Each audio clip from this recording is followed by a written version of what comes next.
I wouldn't usually talk about a opposition party spokesperson, departmental spokesperson, but I think in this case the resignation of Emma Powell gives us maybe an insight into the operations within the Democratic Alliance, the ANC, and the Government of National Unity. Emma Powell stepping down as the DA's international relations spokesperson. She remains as a member of Parliament. She raised, among the reasons for resignation, the incompatibility within the GNU. She cited the complexities, and I quote, the complexities of our fragile government of national unity as a key reason, because there have been foreign policy compromises. Her decision signals what could be seen as maybe some discomfort with the DA's softening of its stance on international affairs, including relationships, South African relationships with countries and regimes that the Democratic Alliance may have an ideological opposition to. China, Russia, Iran. Because what we are seeing within the real politic of governance and bilateral relations and trade, there has been some toenadering from the Minister of Agriculture, the leader of the Democratic Alliance, and John Steenhuisen, with a looming Trump tariff of 30% that comes into effect on Friday. The Democratic Alliance, and not the Democratic Alliance, John Steenhuisen has been talking a lot about we need to diversify our export options.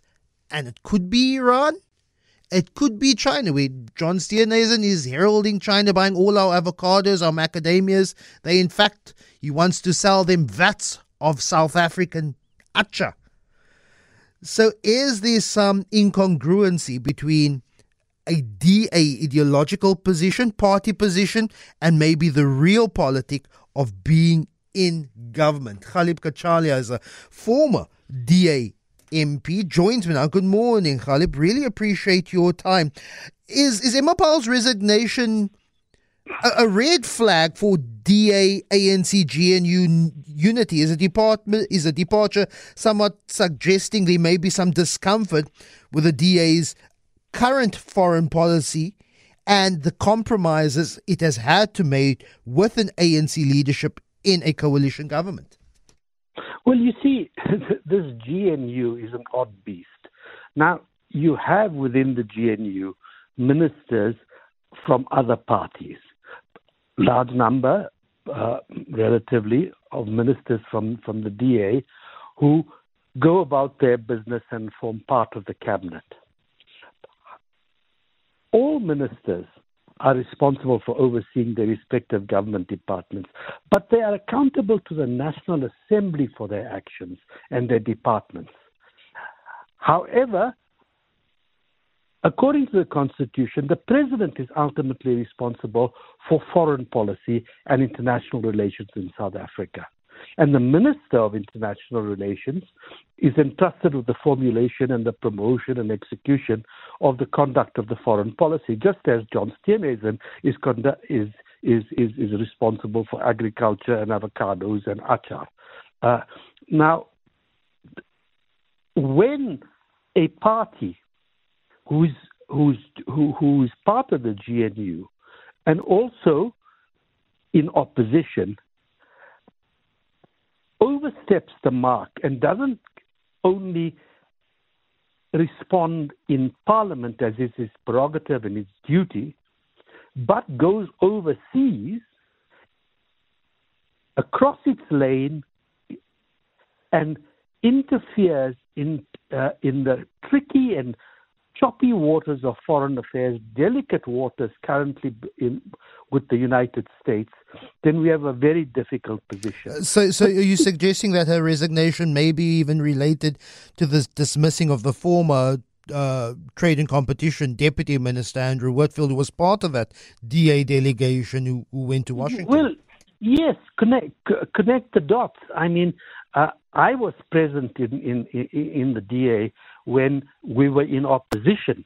And when we were in opposition, not that I agreed with it, there was a hush-hush meeting called of the so-called shadow cabinet, and we were introduced to a lobbyist in America, a dubious lobbyist who was going to further the interests of the DA in Washington. I have no doubt, and there's been no criticism and no answers to my questions, whether Emma Powell and Andrew Whitfield met with this particular person, Reva Levinson, in the U.S. We don't know who they met with. We don't know what they said. We don't know what the agenda was. And why was that concluded or undertaken when that lane is the lane of the foreign minister in choppy waters? Now, these are questions which are very difficult to answer and very odd in this beast, as I say, of the GNU. And it's going to continue like this if these things are not properly laid out. As I said, nobody interferes in John Steenhuisen's agricultural lane or the lane of the minister of Dion George in his particular ministerial lane. Yes, other people, the EFF and MK, may raise issues in Parliament as opposition and say, "What are you doing, Mr. George? We disagree with that." But it's not. If you're in the GNU, do you undermine this outside Parliament? That's a big issue. And it's also the realization that there is more than one superpower. Yes, the United States is South Africa's second largest trading partner, and the Democratic Alliance has been leading a line that says let's have closer and protect this partnership. But we also have a partnership with China. And it's a China where John Steenhuisen is looking to diversify our trade opportunities with the looming United States tariff increase. So do you think that there may be some incongruency about what the DA wants as policy and what maybe a DA leader, John Steenhuisen, as agricultural minister, is seeing as the real politic of a complicated and ever-increasing multipolar geopolitical world, Ghaleb? Well, his job as John Steenhuisen's job as Minister of Agriculture would be to advance the interests of agriculture in this country, irrespective of where those interests lie. He will need to speak to China, he will need to speak to the EU, and he will need to speak to the US and all our trading partners in that regard. That is his job, and he has to do that in an unfettered and proper way.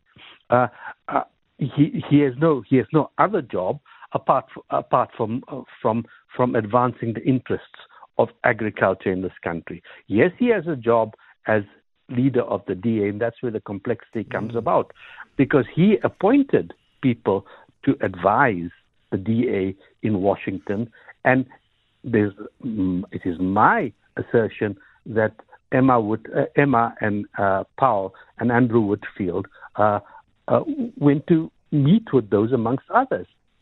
Now, would there have been pressure put on from the West Wing on the union buildings on John Steenhuisen as lead of this dual role as leader of the DA and as Minister of Agriculture in communicating that unhappiness from the West Wing to Emma Powell? Because there could also be an argument that there is a Pieter Groenewald as Minister of Correctional Services, the Freedom Front Plus, as also a coalition partner whose leadership also went on visits to Washington, Ghaleb. Yes, I think that is also problematic, because what Mr. Groenewald was doing in Washington on correctional services. Yeah, it was Corné Mulder who went, but still Corné Mulder and the Freedom Front Plus still part of a GNU. So what they were doing on correctional services issues in the U.S.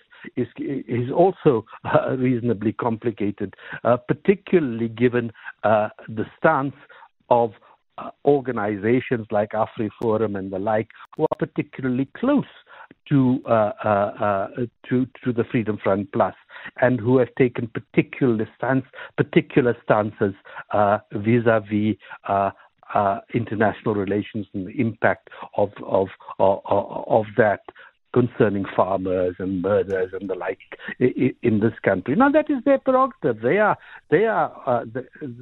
independent organizations. They can go and do what they want to, and they can speak to whom they want to.